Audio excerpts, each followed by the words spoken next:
I was 60 when a man I'd never met walked through my front door and told me he lived here now. He said it with the kind of confidence only someone using another person's life could have. My own son stood behind him, avoiding my eyes like the whole thing made sense. If you've ever had your home, your trust, or your dignity pushed aside like that, tell me your story in the comments. I came home later than usual that night, still wearing the orange vest from the community water repair shift. A jumble of lights flickered through the living room, far brighter than I ever kept them. A stranger lounged on my sofa like it was his. Boots tossed near the rug. Beer cans knocked over on the coffee table, a jacket draped across the armrest. He didn't bother sitting up when I stepped in. Just watched me with a lazy grin, as if I needed his permission to enter my own house. Marcy appeared from the hallway, arms crossed, chin lifted. "He'll be staying here for a while," she said, as though announcing a delivery. No explanation, no apology, just a decree. Before words formed, a burst of laughter echoed from the kitchen. Pots clanged, something sizzled too hard, and a heavy surge of heat rolled through the doorway. A cloud of white smoke drifted out thick enough to swallow half the ceiling. The alarm screamed right after, sharp and relentless. Troy, the stranger, didn't move. One of his friends sauntered out, waving a dish towel at the smoke, mumbling something about figuring it out. Ethan rushed from the kitchen, waving his arms under the alarm. "Don't worry about it, Dad. We've got it." He wouldn't meet my eyes. That somehow carried more weight than the stranger on my couch. The alarm finally clicked off. The house settled into a loud kind of quiet, full of footsteps, chatter, clattering pans, and the low thud of music from someone's phone. A dozen questions swirled, each one heavier than the last. None made it to my mouth. Instead of confronting anyone, a slow step backward carried me toward my room. The door closed behind me, shutting out the noise, but not the feeling creeping under my ribs. This place used to hold steady after my wife passed.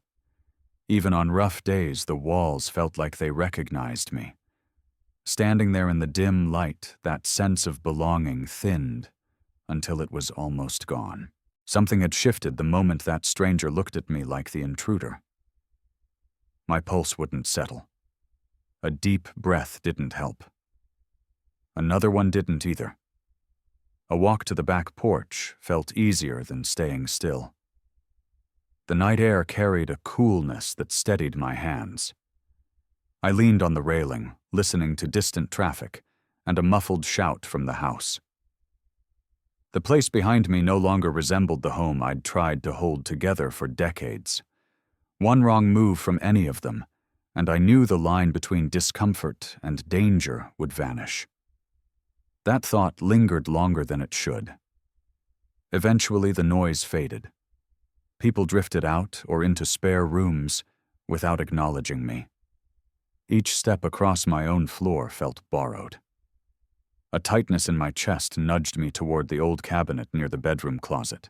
A careful turn of the key opened the narrow drawer where I kept a few items my wife once teased me for hiding: documents, a spare wallet, and a metal tin marked with important numbers.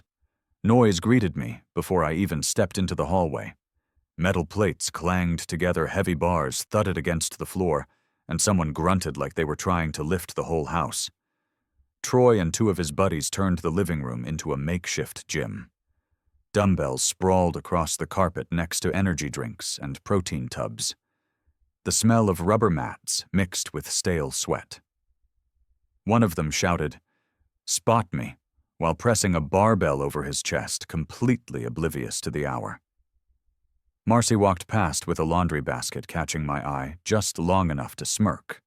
Dad still adjusting. "He's not used to young people around," she told one of the guys, loud enough for me to hear. It wasn't the last time that morning her little commentary echoed beyond the walls. She made sure the neighbors heard her version of things. By midday, anyone within 2 houses knew Arthur Hale had suddenly turned into the neighborhood grouch. A grocery run felt easier than staying home, so I took the truck to Winco. Near the produce section, Miriam Clark spotted me. She leaned on her cart, tilting her head with that mischievous curiosity older neighbors often have. "Heard you've got a full house," she said, trying out a new kind of roommate arrangement. A half-laugh escaped her soft and well-meaning, but something in my chest tightened. A simple joke to her, yet it showed how fast stories travel. I forced a small smile. "Something like that?" Miriam didn't push further, just nodded slowly, as if piecing things together. We talked about prices and weather for a moment before parting ways, but her question lingered long after I left the store. Back home, the refrigerator sat nearly empty, except for condiment bottles and a lonely carton of eggs. Plastic containers I'd stocked 2 days earlier had vanished. The energy bill lay on the counter, spiking higher than I expected. The number made my jaw clench. Ethan wandered into the kitchen, scrolling on his phone. "It's temporary," he murmured. "Things will settle down." Not a hint of awareness crossed his face. No acknowledgement of the mess, or the bills, or the strangers who treated the place like a dorm. He patted my shoulder with the kind of absent-minded gesture you give a coworker you barely know, then left to join the others. Choosing how to react felt like walking a tightrope. A lifetime of keeping peace pulled one way. The sense of being pushed out of my own life tugged the other. Every instinct told me to speak up, yet something deeper urged me to hold back until I understood the situation better. Observing them seemed safer than exploding. A text buzzed from Miriam later that evening. "You doing all right?" Things looked busy earlier. She kept it vague, letting me decide how much to reveal. That small act of respect meant more than she probably realized. I typed a polite reply, told her everything was manageable, then deleted a longer message before sending. The truth felt too complicated to hand over through a phone. Hours passed with unfamiliar footsteps traveling back and forth, a parade of noises from people I didn't know. Conversations drifted through vents. Someone argued about sports. Someone else complained about the Wi-Fi. I moved around the house like a guest, careful not to interrupt. The realization hit harder than expected. Even by doing nothing, I was losing ground. Conflict was growing roots. It wasn't just between the four of us anymore. Neighbors, acquaintances, even the clerks at Winco would soon see me through someone else's lens. I'd lived in this community for decades without trouble, and now rumors sprouted like weeds. Later that night, exhaustion finally dragged me toward sleep. A few minutes after settling into bed, the doorknob rattled. The metal shook under someone's grip. "Hey, hello, this the guest room?" A slurred voice mumbled from the other side. The knob twisted again. I swung upright, heart-pounding hand clamping over the lock as if my palm alone could reinforce it. The voice faded, replaced by stumbling steps that drifted back down the hall. Whoever it was had mistaken my room for one of the others. Breathing settled in slow increments. The cold edge of the situation sank in deeper. A stranger, one of Troy's guests, no doubt had wandered to my door. In my own home. Wandering where he didn't belong, half-drunk, reaching for a handle that was supposed to represent privacy safety, a boundary no one should cross. Leaning my weight into the door, I stayed there until the hallway hushed again. The lock felt flimsy under my grip. For a long moment, the only thing keeping that line intact was pressure from my hand. The house grew still, but the stillness didn't bring comfort. Another sound drifted from the living room, a loud laugh, then a thump, probably someone dropping a weight. A reminder that nothing about this chaos had settled. I reached for my phone, checking the time, not sure what I was looking for. Maybe a sign this was temporary. Maybe a reason to believe the situation hadn't slipped further than I feared. Neither appeared. A drawer in my desk sat slightly open when I walked past it, just enough to catch my eye. The papers weren't arranged the way I usually kept them. Receipts jutted out at odd angles, and the envelope holding the house transfer contract wasn't where I left it. That envelope always stayed tucked at the back under a stack of older documents, yet now it lay crooked near the front. The shift, small as it was, sent a ripple through me. Something or someone had gone through my things. The living room erupted with noise again, so finding a calm corner felt impossible. A drive to the Multnomah County Library offered the break I needed.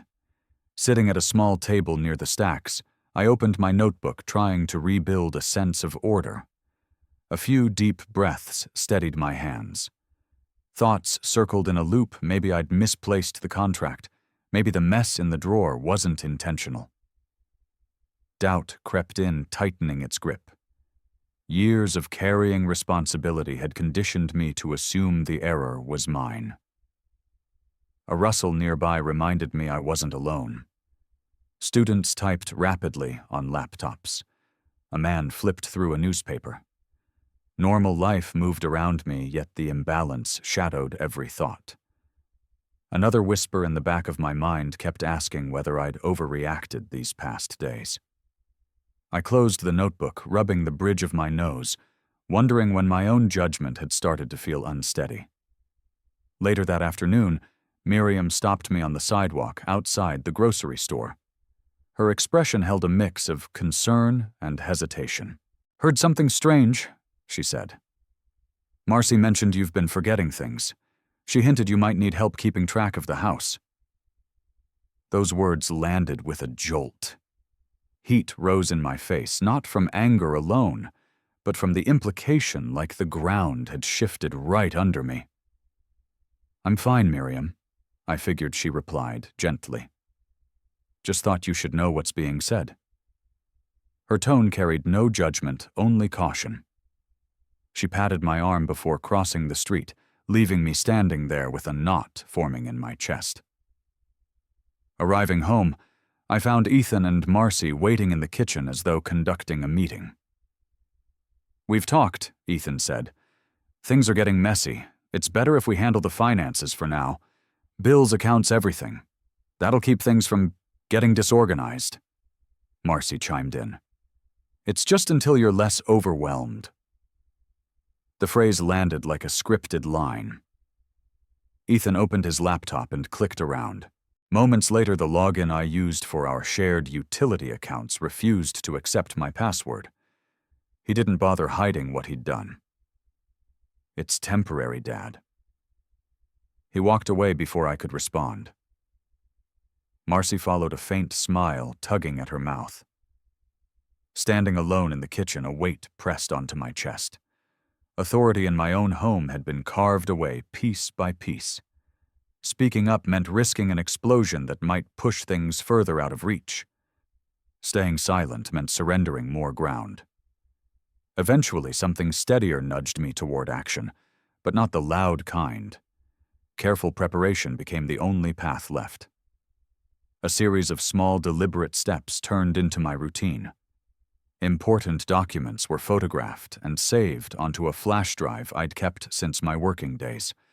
Receipts and billing statements went into a separate notebook, each date written carefully. The house contract shifted to a different hiding spot far from the drawer. When conversations around me took a turn, Marcy scolding Ethan Troy, pushing his agenda, I activated the recorder on my phone without drawing attention. I never announced what I was doing. A few nights later, Troy stomped through the hallway during a phone call. His tone clipped and impatient. "We need to move this fast," he snapped. "If we don't sell the place now, the market'll dip again. I'm not waiting around." He paced near the dining area, unaware I stood just beyond the corridor. A cold rush went through me. Every word stripped away another layer of the illusion I'd been trying to maintain. They weren't just testing boundaries, they were planning around them. The house felt foreign after that. Familiar pictures on the walls offered nothing. The floorboards carried footsteps belonging to people who didn't care about the history under their feet. Rooms where my wife once read or laughed or planned for holidays now held voices that drowned out every memory. The erosion was gradual, yet relentless, and realizing it made my stomach tighten. Later that night, escaping the noise, I found my way to the truck. The engine stayed off while I sat in the driver's seat. A short drive led me to Laurelhurst Park. Streetlights dotted the edges, steady and unbothered. Cars passed occasionally, their reflections sliding across the windshield. My hands gripped the steering wheel not out of fear, but to anchor myself. Something had crossed into territory I couldn't ignore. The drawer, the rumors, the locked accounts, Troy's phone call, none of it was accidental. A slow breath left me, and the truth settled in fully. I reached for my phone, scrolling through contacts until a name appeared near the bottom. An old colleague who had become an attorney years ago. My thumb hovered over the number. The park stood around me still and waiting while I debated the next step. The house struck a different tone. When I came in that afternoon, a tension that usually signals trouble. A man in a blazer stood in the living room holding a clipboard. Marcy sat across from him, with one leg crossed over the other, flipping through a stack of papers spread across my coffee table. Their conversation paused the moment I stepped in. She didn't bother hiding what she was doing. "This is Jordan," she said. "He's here to look at the property before we move forward with selling it."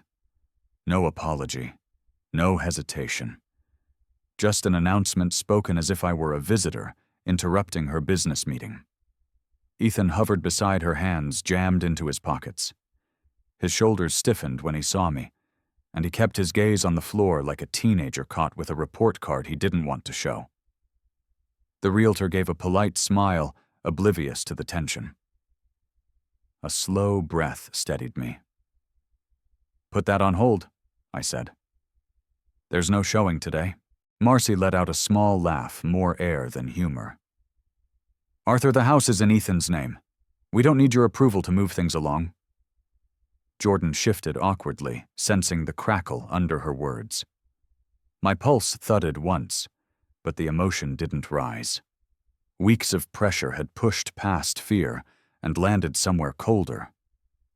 Without responding to her tone, I walked to the hallway, opened the small cabinet near the stairs, and retrieved the copy of the transfer agreement I'd hidden there days earlier.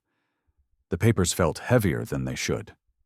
Not because of weight, but because of what they represented, proof that the lines they pretended didn't exist were still on paper, legally written in ink none of them could erase. Returning to the living room, I placed the contract on the table between Marcy and the realtor. No raising of my voice, no dramatics. One finger slid the pages open to the clause they'd overlooked when rushing me through the transfer process. Jordan leaned forward to read. His expression tightened as he scanned the language. Ethan's head jerked up for the first time in minutes. Marcy's face changed last. "What is this?" she snapped. "We've handled everything already." Her voice jumped an octave. The edge in it cut through the uneasy silence. "It's part of the agreement," I answered. "You would have seen it if you'd read all of it." Ethan swallowed, hard eyes darting to Marcy. Fear mixed with dependence spread across his face. He didn't say anything, didn't defend me, didn't defend her. Just stood there, caught between whatever story she had built and the truth lying flat on the table. Jordan cleared his throat. "We might need to revisit the timeline before proceeding." He closed his folder and excused himself, nearly tripping over a pair of Troy's abandoned shoes on his way out. Once the door closed behind him, the temperature in the room seemed to drop. Marcy turned on me instantly. "You're making this harder than it needs to be. We're trying to help you." The way she spoke, help sounded closer to a threat. Ethan rubbed the back of his neck, retreating into silence, deeper than before. He didn't step toward me, didn't step toward her. Just froze.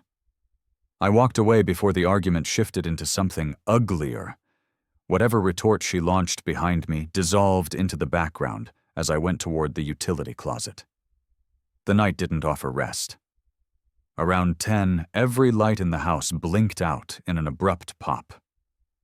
The darkness caught me mid-step. A faint smell of overheated wiring lingered near the hallway. Making my way to the breaker panel wasn't easy with clutter everywhere, but I managed. The latch hung half open. Someone had pried at the screws. A couple of wires sat out of place, dangerously close to touching. A deeper chill ran down my spine. That wasn't an accident. The breakers snapped back into position, and the lights returned in small patches as the circuit stabilized. A fuse might have blown if I hadn't checked quickly. Worse could have happened. Much worse. The kind of accident that burns houses down. Back in the kitchen, I pulled out the small lamp I kept near the pantry. Its glow cast enough light to see the surface of the table. My hands rested flat on the wood. Thoughts didn't race, they aligned. A line had been crossed. More than one. Sitting still wasn't an option anymore. The phone sat near my elbow. The screen lit up softly with the last email from my attorney contact, Rhodes. For a long second, I stared at his name. Then my thumb moved. Tomorrow morning. First available appointment. The receptionist barely finished taking my name before Rhodes stepped out from his office. He looked older than the man I remembered, but the way he reached for my hand felt the same firm, steady, the kind of handshake that belonged to someone who had spent years fixing problems no one else wanted to touch. "Let's sit down," he said. "You look like you've been carrying too much." He wasn't wrong. His office in the Lloyd district smelled vaguely of paper and old carpet, the kind of place where hard news gets delivered without theatrics. He motioned toward a chair and pulled the contract toward him, sliding on a pair of reading glasses. It didn't take long for his eyebrows to lift. "Arthur," he murmured, tapping a line halfway down the page. "This provision here." They didn't see it. The clause sat there in plain language, a protective measure my wife insisted on years ago. If any situation in the home threatened my safety or well-being, legal authority shifted back to me, regardless of whose name appeared first on the deed. Rhodes looked up. "This is stronger than a safety net. It's ironclad." That sentence stirred something behind my ribs. Her voice came back in pieces, my wife sitting across from me at our old dining table years ago, pale from treatments, but sharp as ever, telling me, "Leave yourself room to stand if you ever need it." She said it with a half smile, the kind that hid worry under gentleness. The memory cut cleanly enough to force a slow breath. Rhodes kept talking, explaining possible steps and outcomes. His tone stayed calm, almost clinical, but not unkind. When the meeting ended, he placed a hand on my shoulder before I walked out. "You're not imagining what's happening," he said. "Trust that." Outside, the air felt heavier. A few seconds passed before my phone buzzed. Miriam's name appeared on the screen. "Arthur," she said the moment I answered, "a man came by my door asking about you. Not someone from the neighborhood. Just thought you should know." Her voice held unease, the kind that comes from instinct rather than evidence. It tightened something in my chest. "Thank you," I told her. The call ended, but her warning kept echoing. Whatever Ethan and Marcy were doing, they weren't just disrupting the house anymore. They were spreading out, nudging people, shaping the story to make me look unstable or difficult. It wasn't accidental. Not anymore. Evening arrived with an odd tension hanging in the air. Ethan sat at the kitchen table, a stack of printed spreadsheets laid out neatly in front of him. The language looked too polished, two strategic sentences running like something drafted by someone who understood how to pressure a person without raising their voice. "We want you to sign a power of attorney form," Ethan said, sliding a page forward. "It simplifies everything. Bills, accounts, taxes. We can manage it cleanly." Marcy hovered behind him, arms crossed, eyes sharp. Then her tone changed, syrupy, fragile. "We're trying to help," she said softly. "Dad, you've been overwhelmed lately. We're only doing what's best for you." That shift from demanding to pleading was a performance I'd seen in her more times than I wanted to admit. Ethan stared at his hands while she spoke, saying nothing, folding further into himself. The distance between us didn't feel like a crack anymore. It felt like a trench. "I'm not signing anything," I said. The words came out steady, no need for volume. Marcy blinked hard, her expression tightening before she turned away with a sigh crafted to look defeated. Ethan clenched his jaw, but didn't challenge me. Leaving the house for a short walk was easier than standing in that room another second. Miriam's porch light glowed when I reached her driveway. She opened the door almost immediately. "You don't have to come in," she said, stepping outside, "but you need to hear this. They're escalating, and they won't stop unless something stops them." Her words landed heavier than anything she'd said before. A simple sentence delivered plainly, yet weighted with someone who had watched a situation twist too far. We talked for a few minutes. Not about solutions, just what she'd seen, what she suspected, and how fast things were changing. When I left, she squeezed my arm gently, an anchor more than a gesture. Back home, the living room stood empty, papers still scattered across the table. I gathered my folder and went to the small desk in my bedroom. The contract Rhodes flagged earlier stayed open in front of me. A pen waited near the edge of the page. The hesitation that had followed me for weeks didn't appear this time. The outline of the clause received a clean, firm underline. Notes filled the margins. Each mark defined the path ahead. After finishing, I turned to the old printer tucked under the desk. It hadn't run in months, maybe longer, but the startup hum rolled through the room. Paper fed through slowly each sheet, carrying words that finally aligned my position with everything I had gathered piece by piece. The printer clicked again, pulling in the next page. Small steps became habit over the next several days. Utility bills went into a folder hidden behind an old toolbox in the garage. Screenshots of account withdrawals and service charges landed in a protected drive on my laptop. Whenever the living room furniture shifted or new items appeared in the closets, a quick photo documented it. Conversations that took an uncomfortable turn, Marcy cornering Ethan, steering him with guilt or irritation, were recorded with my phone running discreetly from my pocket. Nothing loud, just a disciplined gathering of threads. A separate folder grew thicker each night, labeled with a code only I would recognize. Every document tightened the picture. Every clip, every receipt, every photo made their story harder to defend later. While reviewing emails one morning, something unusual surfaced. A message in Ethan's account requested that all property documents be forwarded to a different real estate office. The wording carried a polished, forceful tone. Ethan never wrote like that. It read exactly like Marcy. Her phrases, her clipped confidence, her assumption that resistance didn't exist. Rhodes responded quickly when I sent it to him. "Let it continue a little longer," he said over the phone. "We need them to commit the actions fully. Half measures won't stand in court. Let them show intent." Patience wasn't easy, but the strategy made sense. Give them enough rope. Moving through the house with more purpose must have been visible, because Troy began watching me differently. One evening, he leaned against the doorway as I walked past. "We all know you're not really in charge anymore," he muttered. "Might as well accept it." His tone carried the smugness of someone convinced he already won.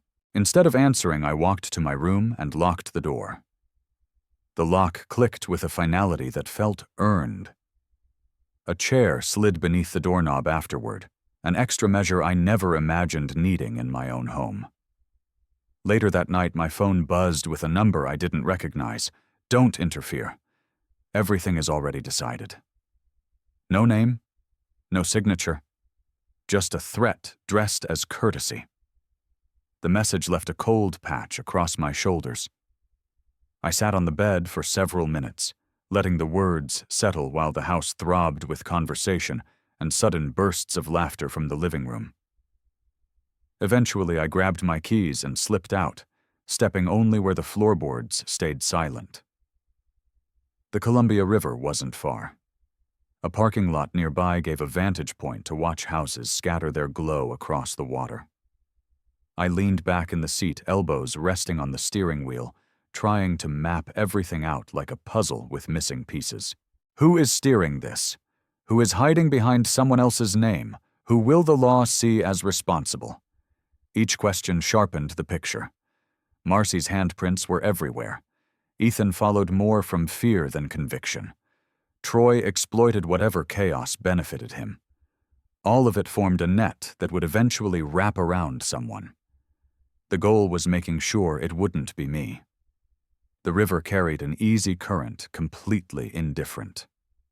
I stayed there a while, listening to the hum of distant traffic. Eventually, clarity replaced the fatigue clouding my thoughts.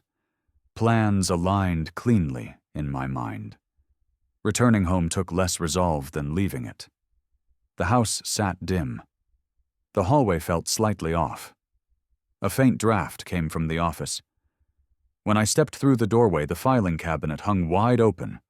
Folders drooped out as if someone had rifled through them in a hurry. Ethan stood near the desk, eyes darting between me and the scattered papers. His hand hovered over a document before dropping to his side. "Just trying to find the insurance forms," he said. I needed the policy number. The explanation barely held together. His gaze never settled. It slid from my face to the floor, then to the ceiling, then back again. I didn't respond. There was nothing to argue, nothing to repair with words. A wall formed somewhere within me, sealing off whatever old warmth had existed before he let all this unfold. He backed up a step. Look, it's not what you think." Another lie, but I didn't correct him. The silence between us stretched, making him look smaller with every passing second. The office window darkened behind him as the last of the daylight slipped away. I closed the cabinet, stacked the papers, and walked past him without offering that moment any more oxygen. Later that night, while the others filled the house with noise, I sat at my desk with the laptop open. The evidence uploaded smoothly into an encrypted folder. Rhodes had given me a secure drop address for situations exactly like this. One by one, the files transferred photos, audio clips, financial records, dated notes. The cursor blinked, marking each upload as complete. The letter from the bank arrived just after sunrise on Friday. A thin envelope, nothing dramatic about it, yet my stomach tightened the moment I saw the return address. The message was brief. Someone had filed a request to verify ownership of the house for an upcoming transaction. My signature appeared nowhere because I hadn't signed anything. No time to process that before the phone rang. A real estate office I didn't recognize asked whether I planned to cooperate with the timeline. The woman on the line added that my family representatives were pushing for faster progress. Her tone carried the impatience of someone dealing with a difficult client, not a homeowner who had never agreed to sell his property. Noise erupted the second I stepped through the doorway. Marcy had gathered a full crowd, music chatter arguments bouncing off every wall. Empty cans rolled across the floor. Troy's voice cut above the rest, sharp and irritated. "If he gets in the way, we'll handle it. We've got a lawyer ready." The words sliced through whatever had been left of my morning calm. Not anger, just a steady sense that the ground under me was shifting faster than I'd expected. A call buzzed through a few minutes later. Miriam sounded out of breath. "Arthur, the police stopped by. Someone told them you were threatening people in the neighborhood." Her disbelief came through clearly. "I told them that didn't sound like you. But you should know they're asking questions. Reputation and legality both under attack at once. A coordinated hit, not a coincidence." The bedroom offered a moment of quiet, but the calm didn't last. I reached for the drawer where the original files were kept. The handle didn't budge. Someone had fastened a small padlock onto the latch, a cheap one, but effective enough to keep me out. Heat rose up my neck. Not panic clarity. A backup key stayed hidden near the back door, tucked behind a loose board, since the day the house was built. I slipped outside, retrieved it, and entered through the kitchen. No one noticed. The noise from the living room covered every sound I made. The folder from Rhodes lay exactly where I left it in the pantry cabinet behind the cleaning supplies. I grabbed it and stepped into the hallway.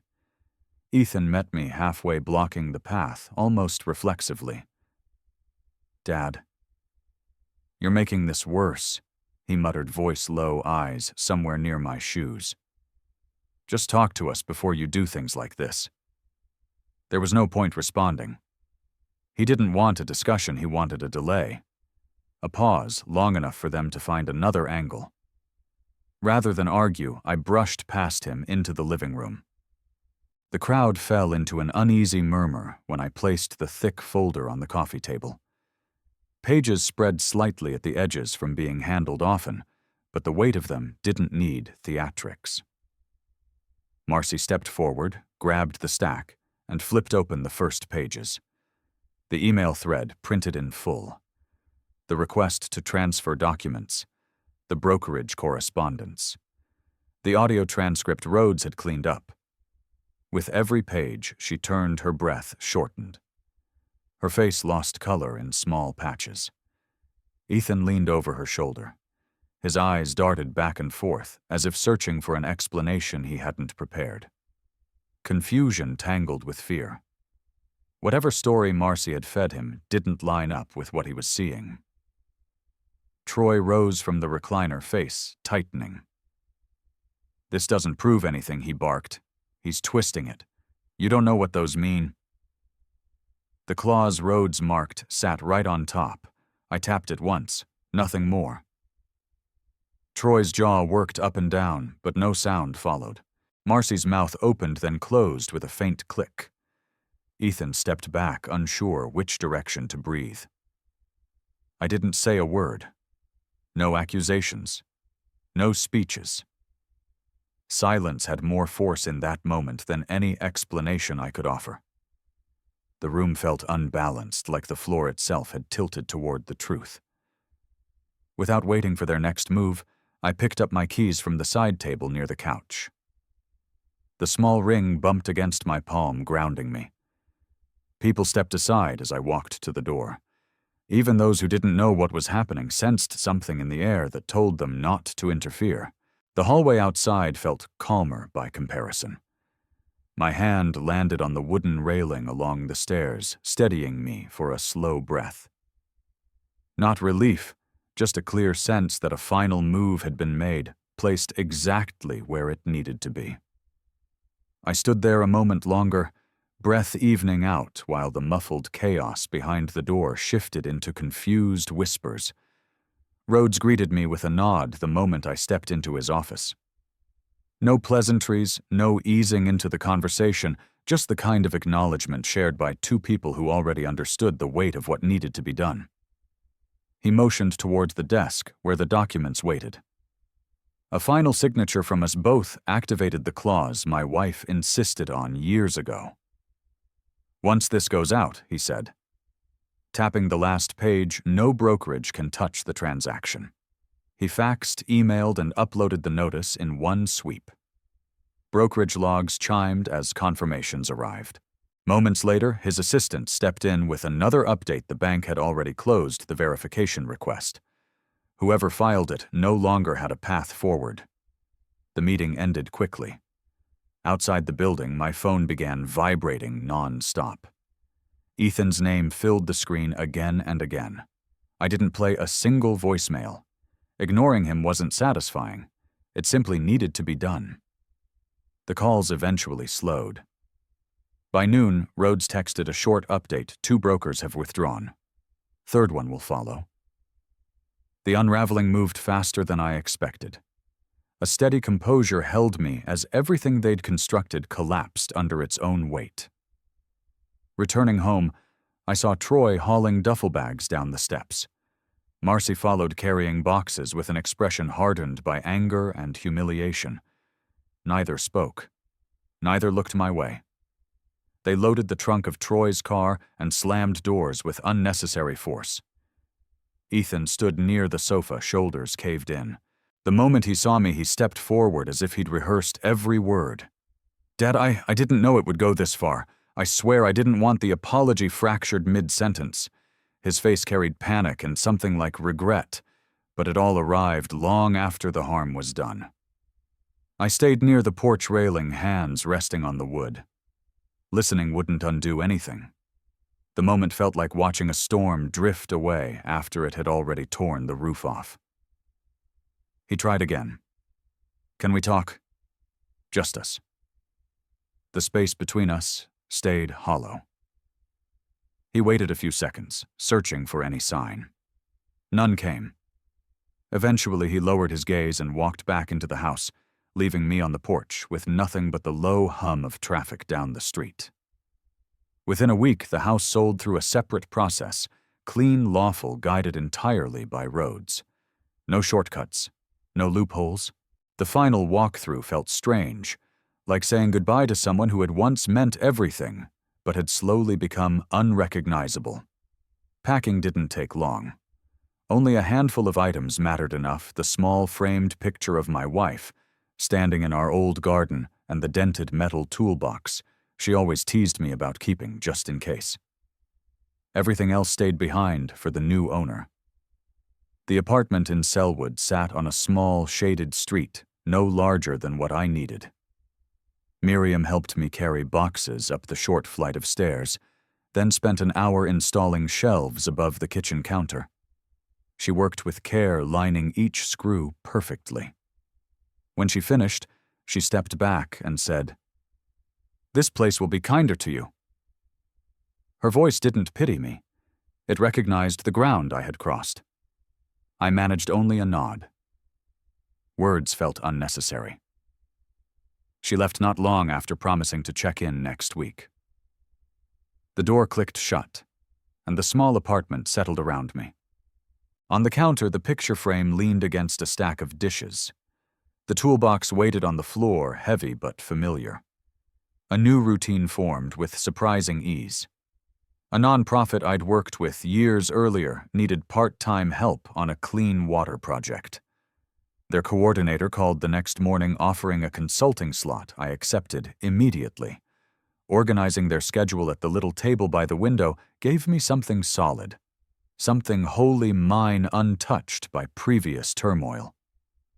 The Willamette ran behind the building. A short walk brought me to the river path where runners and cyclists passed without a glance. Evening dipped slowly across the skyline. Across the water rooftops glowed under the soft spread of city light. A thin breeze brushed the river's surface, carrying faint traces of the day's last warmth. I stood near the railing, letting the moment shape itself around me. Not the tension-filled hush I'd lived with for months. Not the soundlessness that comes from bracing for another blow.